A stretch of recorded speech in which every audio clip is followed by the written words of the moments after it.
भज गिरिधर गोविंद गोपाला। भज गिरिधर गोविंद गोपाला। भजो मुरली मनोहर नंद लाला। भजो मुरली मनोहर नंद लाला। भज गिरिधर गोविंद गोपाला। भज गिरिधर गोविंद गोपाला। भजो मुरली मनोहर नंद लाला। भजो मुरली मनोहर नंद लाला। भज गिरिधर गोविंद गोपाला। भज गिरिधर गोविंद गोपाला। बोलिए वृंदावन बिहारी लाल की जय जय श्री राधे जय जय श्री राधे। सभी भक्तों से निवेदन, आज से कुछ प्रसंग और थोड़ा सा टफ होने जा रहा है। बहुत एकाग्र चित्त के साथ अगर आप सुनेंगे तभी समझ में आएगा। अगर आपका मन बिना श्रद्धा विश्वास के सुन रहा है या आप अपनी बुद्धि के कटोरे में इन शब्दों को घुमाएंगे तो कुछ पल्ले नहीं पड़ने वाला। इसलिए मैं आप लोगों से पहले निवेदन कर रहा हूँ। कल मैंने आप लोगों से निवेदन किया था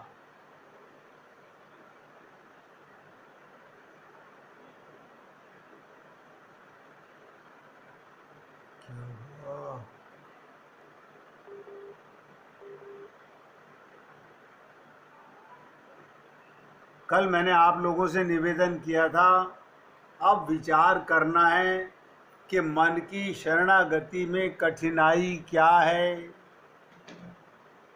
देखिएगा, अब इस पर ही चर्चा चलनी है। हमारा मन हमारे गुरु और हमारे प्रभु की शरणागति क्यों ग्रहण नहीं कर पा रहा? क्या कठिनाई आ रही है? क्या हम समझ नहीं पा रहे कि कैसे शरणागति करनी हो चाहिए? और अगर हम समझ पा रहे हैं तो कर क्यों नहीं पा रहे? अब एक एक शब्द मैंने आपसे निवेदन किया, ध्यान से सुनिएगा। कठिनाई ये है, चूंकि हमारा मन अनादिकाल से सांसारिक विषयों में ही आसक्त होता है, सदा से संसार में लगा हुआ है, और हमारी संसार में, परिवार में इस कदर आसक्ति हो चुकी है। यदि हमारा मन ना संसार में आसक्त होता, ना भगवान में आसक्त होता, तब तो बड़ा आसान था।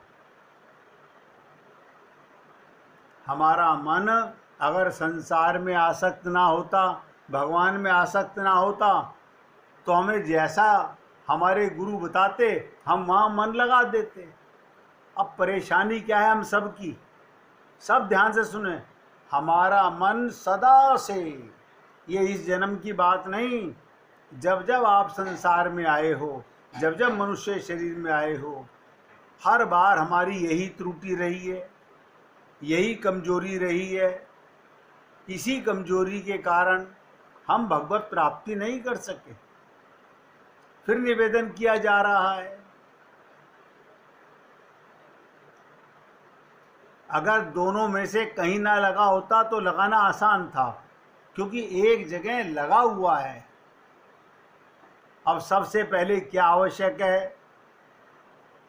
हमें संसार के स्वरूप के विषय में बहुत गहराई से समझना होगा। आप ध्यान से सुनिएगा।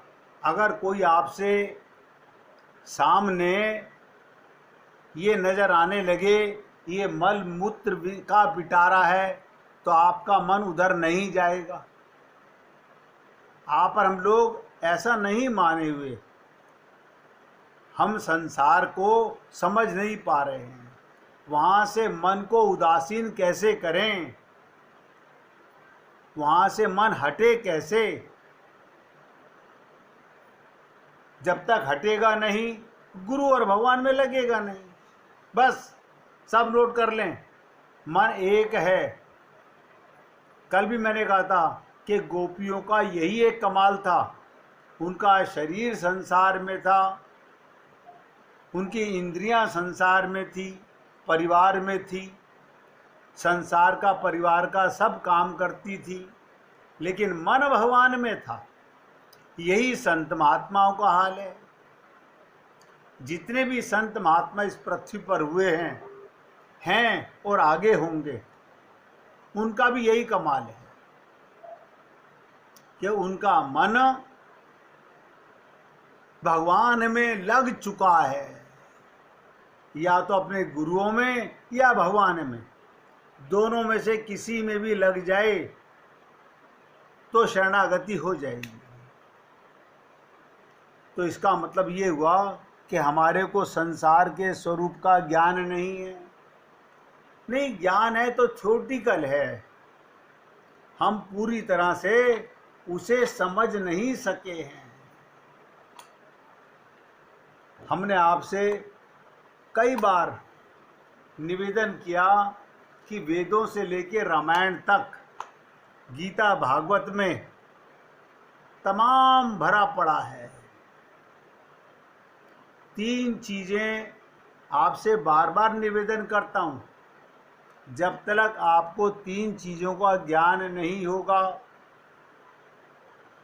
तब तक हमारा कोई भी काम नहीं बनने वाला। वो 3 बातें, मैं कौन हूँ, मेरा कौन है और मेरा कौन नहीं है। बस इसको ऐसे समझ लीजिएगा, आत्मा का स्वरूप क्या है, परमात्मा का स्वरूप क्या है और माया का स्वरूप क्या है। ये संसार का स्वरूप माया का स्वरूप है। आपका परिवार, आपके रिश्तेदार, आपका धन दौलत सब माया का है। क्यों? क्योंकि आप अपने परिवार के मेंबरों में परमात्मा का दर्शन तो करते नहीं। आप तो शरीर का संबंध मानते हो, तो माया का है। अगर आप उनमें परमात्मा का स्वरूप देखते हैं, आत्मा को देखते हैं, तो मानिएगा भगवत प्राप्ति हो चुकी है। ये नोट कर लीजिए मेरी बात को। अगर आपका मन भगवान में लग चुका है, आपको अपना स्वरूप आत्मज्ञान हो चुका है, फिर कुछ नहीं करना। गोपियों को कुछ नहीं करना था, उन्हें अपना ज्ञान था, आत्मस्वरूप था, और उनका मन भगवान में लग चुका था। तभी तो गोपियां कहती थी, जित देखूं तित श्याम मई है। कमाल हो गया। उनको गोविंद के अलावा, घनश्याम के अलावा, कन्हैया के अलावा, राधा के अलावा कुछ नजर ही नहीं आता।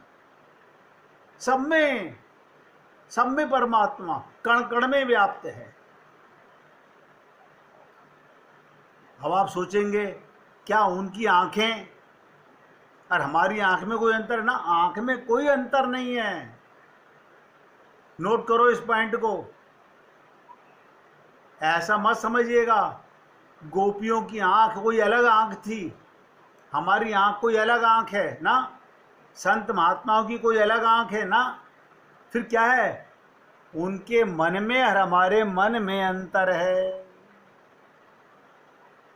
मैं देखिए, अगर किसी को समझ ना आए आप रोक कर पूछ सकते हैं, अपना वीडियो कैमरा चालू करके तुरंत मुझसे पूछिएगा।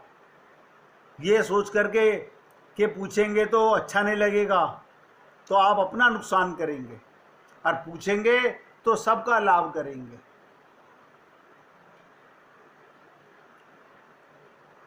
तीन ही तत्व हैं, एक आत्मा, एक परमात्मा और एक माया। ये तीनों नोट करो सदा से हैं, सदा से हैं, इनको किसी ने बनाया नहीं। ध्यान दो, माया को किसी ने बनाया नहीं, आत्मा को किसी ने बनाया नहीं, परमात्मा को किसी ने बनाया नहीं, सदा से हैं। जब से आप तब से परमात्मा, तब से माया। तो बहुत गहराई से समझिएगा, आत्मा और परमात्मा दोनों चेतन हैं, इसीलिए हम उनके अंश कहलाते हैं। और माया जड़ है, प्राकृतिक है, और भगवान दोनों पर शासन करते हैं, आत्मा पर भी और माया पर भी।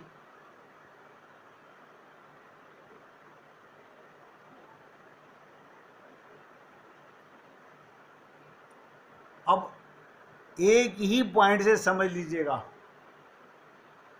जो गतिशील है, जो चलायमान है, जो मिट रही है, समाप्त हो रही है, वो माया है, बदल रहा है। आपका शरीर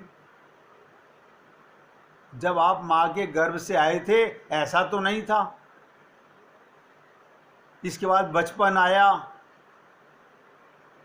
जवानी आई, बुढ़ापा आया, यानी शरीर गतिशील है। आप तो गतिशील नहीं हैं, लेकिन हमारी अज्ञानता देखो, हमने अपने, अब हम कुछ दिनों के मेहमान हैं, मर जाएंगे। धिक्कार है, सत्संग सुनना बेकार है। अगर आप अभी भी अपने आप को ये सोचते हैं कि मैं मर जाऊंगा, तो आपका सत्संग सुनने का कोई लाभ नहीं है।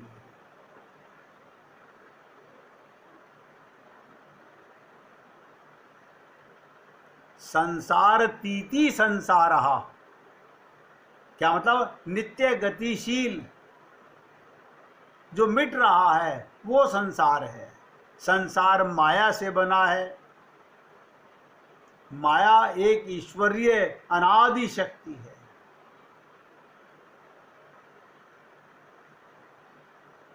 वेदों में आया, मायाम तू प्रकृति विद्यान मायिनम तू महेश्वरम, अर्थात माया खिलवाड़ या बहम नहीं है, ये भी एक शक्ति है।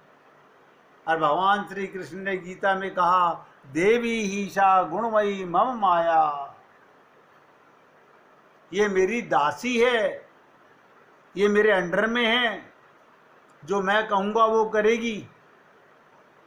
और आप और हम सब लोग माया के अधीन हैं, भगवान मायाधीश हैं, और संत महात्मा मायातीत हैं। मायातीत का मतलब जिनकी माया समाप्त हो चुकी है, और हम माया के अंडर में हैं, हम मायाधीन हैं, और भगवान मायाधीश हैं, वो उस पर शासन करते हैं। और भगवान ने गीता में इतना बड़ी बात कही, देवी हीशा गुणमयी मम माया दुरत्या,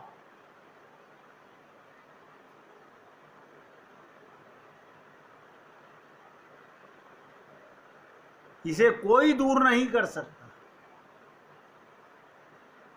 आप अपनी ताकत से, बुद्धि की ताकत से, विवेक की ताकत से अपने ज्ञान से, अपने धन से, अपने बल से माया को दूर नहीं कर सकते। रामचरितमानस में भी आया, सो दासी रघुबीर की समुझे मिथ्या सोपी। माया परमात्मा की शक्ति है, इसी से ये संसार बना है, माया का संसार है, मिथ्या नहीं है। मैंने एक दिन पहले भी आप लोगों को खुलासा किया था कि मिथ्या संसार कौन सा है, जो आपने मन से बनाया है। भगवान का बनाया हुआ संसार मिथ्या नहीं है।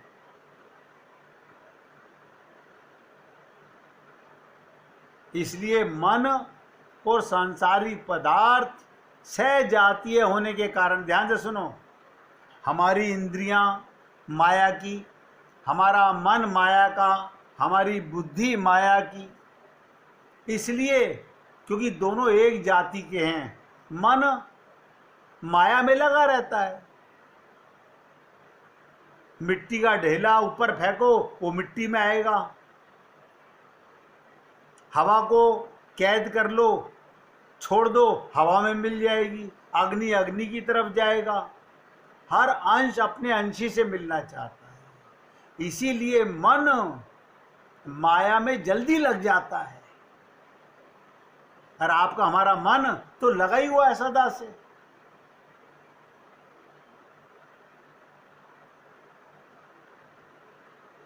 अब समझ में आया कि हमारा मन माया में, संसार में, परिवार में अपने को शरीर क्यों मानता है?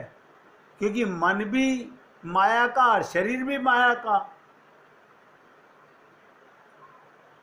सब नोट करें इस बात को, मन भी माया का, शरीर भी माया का, और आपका पूरा परिवार भी माया का, ये समाज भी माया का, संसार भी माया का। इसका मतलब मन का आकर्षण स्वभावता अपने आप ईश्वर की ओर नहीं होता, नहीं जाता, नहीं लगता। आप और हम लोग शरीर से मंदिर में जाते हैं, शरीर से मंदिर में जाते हैं। सीतारामाचार्य जी ने मन के ऊपर, मन को समझाने के लिए, मन को समझने के लिए बहुत लंबे लंबे लेक्चर दिए हुए हैं। लेकिन इतना सुन लिया, क्योंकि सुन किससे रहे हो? आप सोचो, मैंने भी आपके आगे मन के ऊपर बहुत एक्सप्लेन किया, लेकिन सुन किससे रहे थे? माइक मन से, बुद्धि से। इसलिए काम नहीं कर रहा। शरणागत होके नहीं सुना हमने किसी का भी। ये सब नोट कर लें, हमने किसी भी संत महात्मा की शरणागति ग्रहण नहीं की है, केवल मुख से कहा है। अगर करते, पत्थर की लकीर मानते, तो कामयाब हो जाते।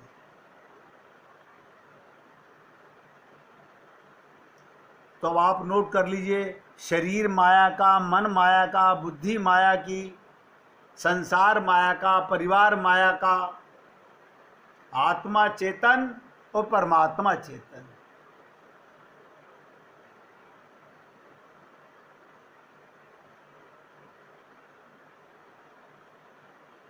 मैंने कई बार आप लोगों से कहा, सबसे पहले अपने गुरु से अपने विषय में जानो कि मैं कौन हूं।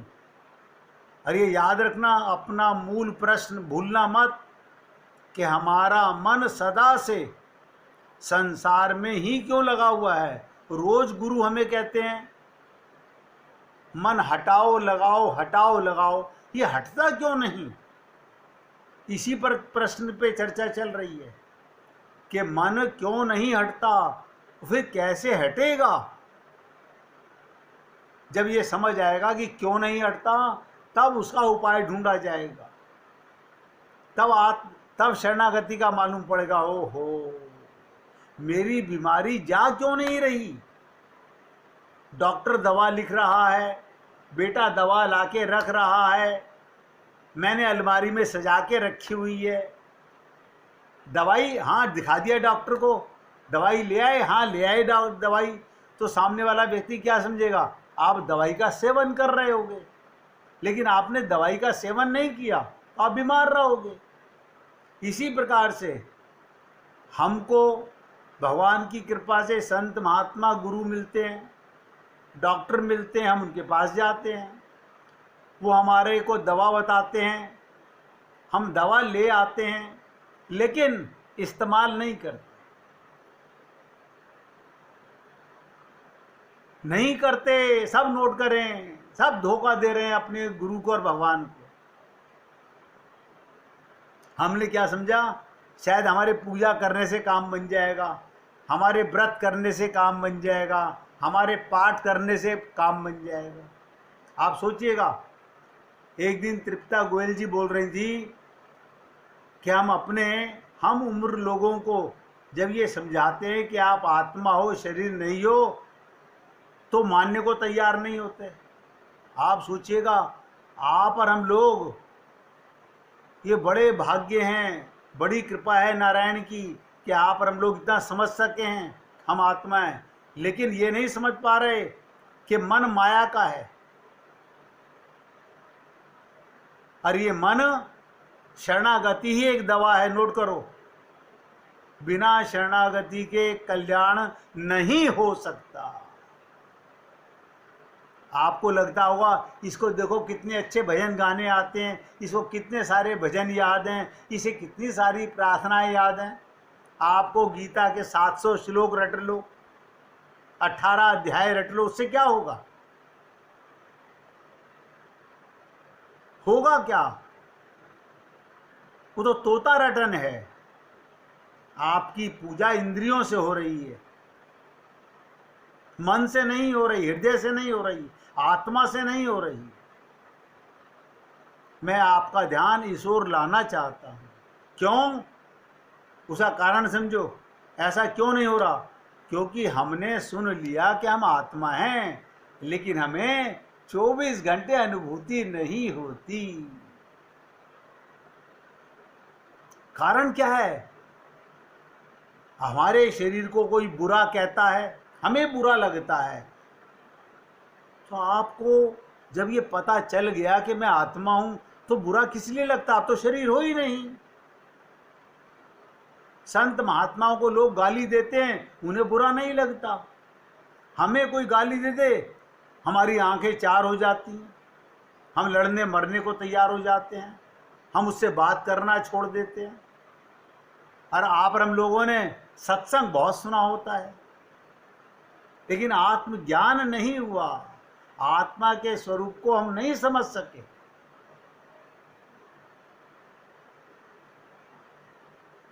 इसलिए मैं फिर आपके साथ दोबारा प्रयत्न कर रहा हूं। देखिएगा, ये दास जब तक आपकी सेवा में भगवान ने छोड़ा हुआ है, तभी तक मैं आपकी सेवा करूंगा। अगर आपको अपना कल्याण करना है तो दवा का सेवन यानी शरणागति भगवान की और अपने गुरु की, जिनको आप अपना गुरु मानते हैं, उनकी करनी ही पड़ेगी। अपने को आत्मा मानना ही पड़ेगा, तभी शरणागति होगी। बिना आत्मज्ञान हुए, बिना आत्मा के स्वरूप को समझे, कोई शरणागति नहीं होने वाली। थ्योरेटिकल पूजा पाठ काम नहीं करती, प्रैक्टिकल काम करती है। आप बताइए, थ्योरेटिकल प्रेम प्रेम होता है क्या?